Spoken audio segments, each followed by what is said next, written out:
Hi everyone, Aaron here for Zollotech, and iOS 12.4 Beta 2 has been out for a few days now, and of course iOS 12.3 was released to the public, but for those of us running the beta, we would not upgrade to that, or rather downgrade. You'd need to use iTunes to do that. So I've been running it on these two devices as well as an iPad, but there's not really any difference between those, and you'll see this is my XS Max and this is my iPhone XR.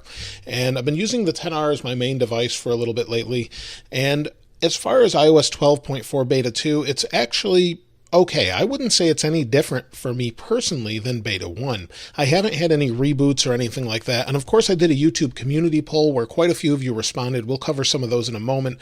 But I took the major issues after reading through those of what everyone was experiencing. So first, as far as my experience, it's been okay. It's been pretty solid, not too much different than Beta 1. It may feel a little bit faster from time to time.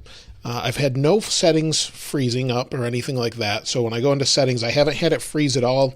I haven't had the phone reboot. I've had that in the past with Beta 1, but I haven't had it with Beta 2 where it would respring or reboot or anything like that. And it seems to be pretty solid for me personally. And now, that doesn't mean it is for everyone. Battery life is hit or miss. It depends on the day. And for me, I would say it's no worse than Beta 2, but I wouldn't say it's amazing battery life or anything. This is my XR that has 100% battery health, but if we take a look at the past 10 days where this is running Beta 2, you'll see I had a few good days here, and you'll see I get around 5 hours of screen on time. Now again, this is with 20 to 30% battery life remaining, so you could add a few hours to that, but I do have a lot of background activity going on when it comes to things like my email and YouTube, and I just use it. I use it a lot more heavy than people think when it comes to social media. As you can see, messages and Twitter are actually over 20% of my battery life, so I use that quite a lot. So battery life on this has been pretty solid for me, but not amazing. I would say it's great. I wouldn't say it's much worse than any other public release that I've used either. But quite a few of you are saying you have issues with not just battery life, but stuttering. So a lot of people are saying there's stuttering, apps crashing, freezing in settings, and all sorts of problems that people are experiencing. Thankfully, I'm not experiencing this, but for some reason, quite a few of you are. Now, if you are experiencing this, the point of the beta is to help Apple fix that.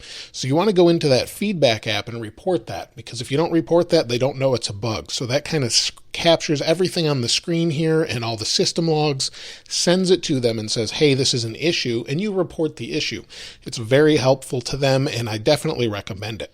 So let's see what you have to say, since there's a lot of different opinions on this particular beta. Now, RAM management too, I know people were asking me to comment on this, and that basically means whether or not it's going to load one of these apps in the background again. I actually just found that YouTube reloaded, and it was the first app open, and there's not a whole lot else going on here, so it's kind of hit or miss. But with this YouTube community poll, you can see we had about almost 7,000 votes, 6.9K votes over the past couple of days. 20% of you said great. That is down dramatically from about 40% on the previous one. And here you'll see it says 5% said terrible, 5% said okay but some bugs, 5% said okay, and 12.3 or 65% are on iOS 12.3. So it's not the greatest beta based off of these statistics. So let's scroll all the way to the bottom with all the comments. And there are quite a few comments. I read every one of them, but here's an example here that says, it's been stuttering more this time than the last beta. We'll take a look here. It says, everything is fine. I'm using the 8 Plus. Great on my XS Max. iPhone X runs well also. I did see someone that says it runs really well on a 5S, so that's good. I'm trying to cover every device I can. Running iOS 12.4 Beta 2 on iPhone X, and so far has been excellent. No issues, no bugs, no nothing. Bit better battery than 12.3, but still no sound for YouTube notifications on a 6S. There's actually an issue with YouTube notifications right now. I don't know why or what specifically is causing that, but there's definitely an issue, and quite a few other creators that I've talked to have had the same thing. So it's the YouTube app, I think. 12.4 Beta 2 is running okay on my old 6S. Haven't updated my 8 Plus as it's my daily phone, but I imagine it would be great. The LTE and Wi-Fi issues seem to be finally fixed, or fixed finally on this beta, but I'm experiencing some bugs. Hopefully Apple will fix them by the final release. Mostly it's been running smoothly on my XR. However, when I wirelessly charge it overnight with the Apple Smart Battery case, the case only charged to 80% and the phone lost 9% as it went from 100% to 90%, 91% while charging.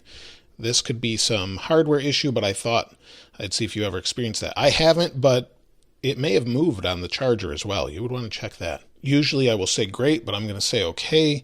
There's some bugs because of screen recording is glitching on my iPad 6th gen and my iPhone SE, so it's a no for me. When the 12.4 update comes out, does the phone update if it's on a beta? Usually it will, unless it's the same number, and then you just delete the beta profile and reboot. But normally you'll have the update as well.